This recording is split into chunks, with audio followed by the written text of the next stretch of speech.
Welcome to my channel. Mata kuliah Media Pembelajaran SD. Dosen pengampu Agustinus Todingbua SPD MSc. Halo guys, halo.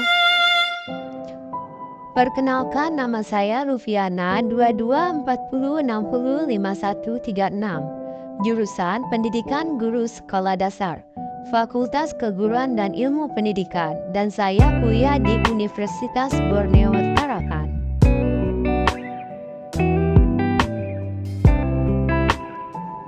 Apakah kalian tahu media pembelajaran SD itu seperti apa sih?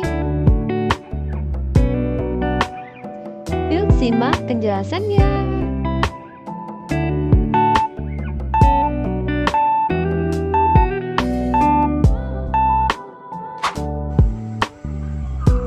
Istilah media pembelajaran adalah rangkaian dari kata media dan pembelajaran. Media adalah segala sesuatu yang menjadi sarana perantara dan pengantar informasi dari sumber kepada penerima, sedangkan pembelajaran adalah peristiwa yang di dalamnya terjadinya proses belajar dan mengajar. Kesimpulannya, media pembelajaran merupakan alat bantu proses belajar mengajar yang dapat digunakan untuk menstimulus pikiran, perasaan, perhatian, dan kemampuan atau keterampilan peserta didik sehingga dapat mendorong terjadinya proses belajar yang efektif.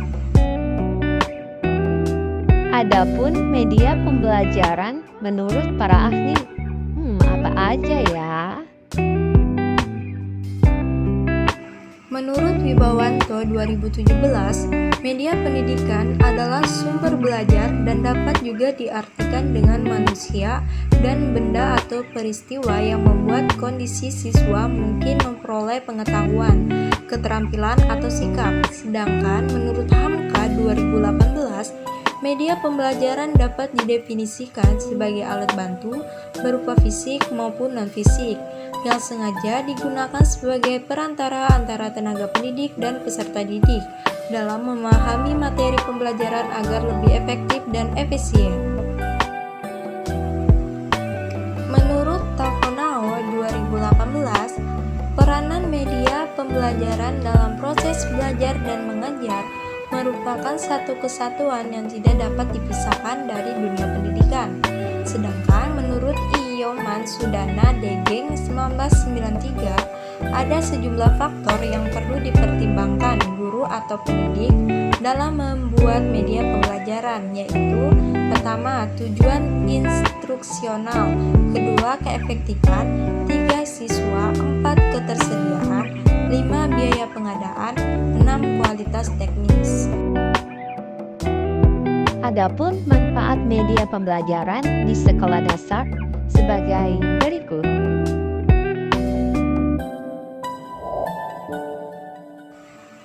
Pertama, menarik perhatian anak. Penggunaan media dapat menarik perhatian anak. Dengan warna atau bentuk yang disajikan diharapkan mampu menjadi pengantar rasa keingintahuan murid terhadap materi yang disajikan. Kedua, mengatasi keterbatasan informasi. Ketika suatu materi tidak dapat dibayangkan atau sulit untuk menemukan contoh nyatanya, maka media dapat dimanfaatkan sebagai perantara informasi. Ketiga, membuat pembelajaran interaktif. Penggunaan media mampu membuat pembelajaran lebih interaktif. Memanfaatkan media akan mendukung terjadinya komunikasi dua arah secara aktif antara pengajar dan murid. Apa tujuan dari media pembelajaran? Apa ya? Media pembelajaran dapat membantu menyampaikan informasi secara lebih jelas dan visual. Dengan menggunakan gambar, diagram, grafik, atau video, konsep-konsep yang kompleks dapat dijelaskan dengan lebih baik sehingga memudahkan siswa untuk memahaminya. Ada juga loh dampak dari media pembelajaran bagi pelajar. Apa aja ya dampaknya? Berikut penjelasannya. Dampak negatif media bagi pelajar. Bagi pelajar yang tidak bisa membagi waktu bermain dengan kegiatan belajarnya, maka media sosial ini bisa menghambat aktivitas sehari-hari mereka. Adapun dampak positif media bagi pelajar, siswa dapat melakukan pembelajaran dengan mudah dan efisien. Siswa dapat mengetahui segala materi pembelajaran dengan mudah dan sesuai yang diinginkan oleh siswa. Siswa dapat mengikuti perkembangan teknologi yang berkembang semakin pesat.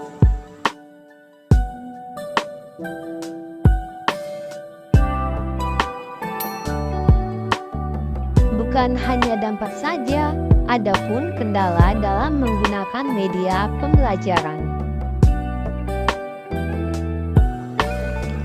Pertama, guru belum mahir dalam pembuatan video pembelajaran. Kedua, sarana media video pembelajaran yang masih kurang. Ketiga, bahasa dalam video pembelajaran yang kurang sesuai dengan karakter siswa. Keempat, guru kesulitan mengatur waktu saat proses pembelajaran. Adapun contoh penerapan media pembelajaran sekolah dasar seperti apa ya? Contohnya sebagai berikut.